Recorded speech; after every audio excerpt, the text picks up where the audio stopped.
Hi! Shoutout sa mga Bicolana dyan. For today's video, gagawa tayo ng Pork Bicol Express. Okay. Naganda lang tayo dito. Naghiwa tayo ng mga onions, tapos kamatis, bawang, at saka sili. First time ko itong gagawin. Tara! So, yun, napainit lang tayo dyan ng kawali. Lagyan natin ng mantika. Ayan. Painitin ng konti, tapos yan, tapos iprito natin itong baboy natin. Itong pork, iprito natin yan.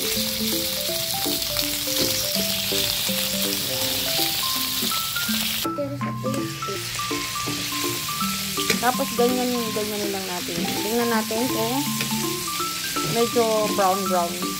I-brown lang natin ng konti, guys. Yan.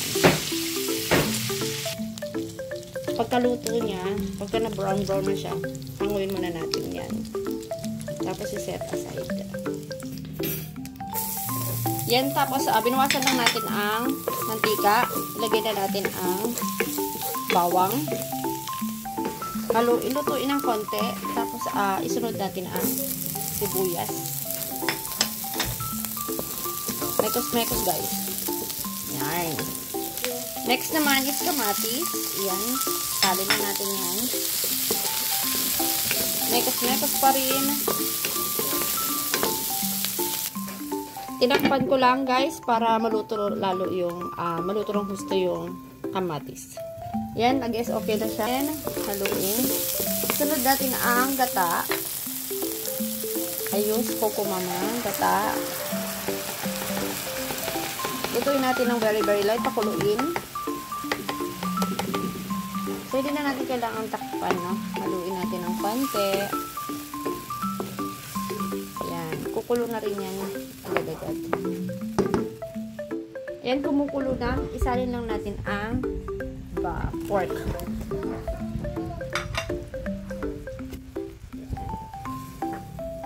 So, ganyan lang, guys.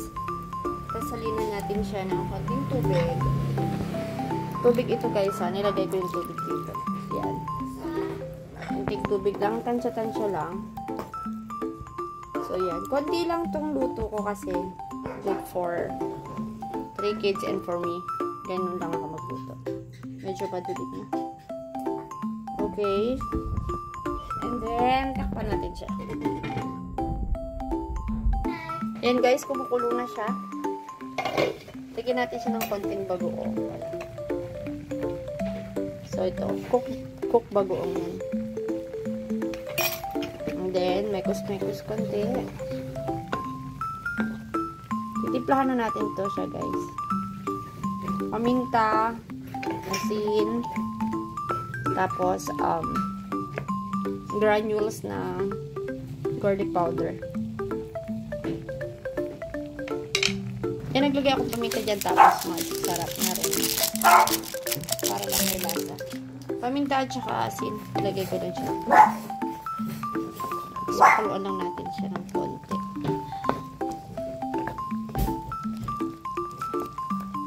Tapos yan, guys, sili. Kung gusto nyo palagyan ng siling labuyo or kahit anong siling gusto nyo, pwede naman. Pero kasi ako, ito lang kasi may kids na kakain. Hindi naman ito masyadong maanghang for me. For us, okay na to. So, yan. Tapos, tikman natin.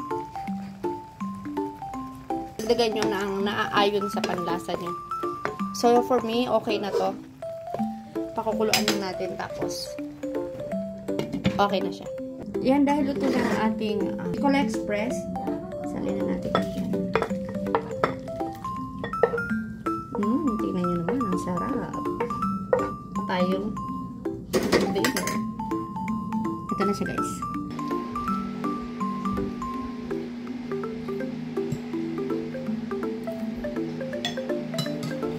Tikman natin to.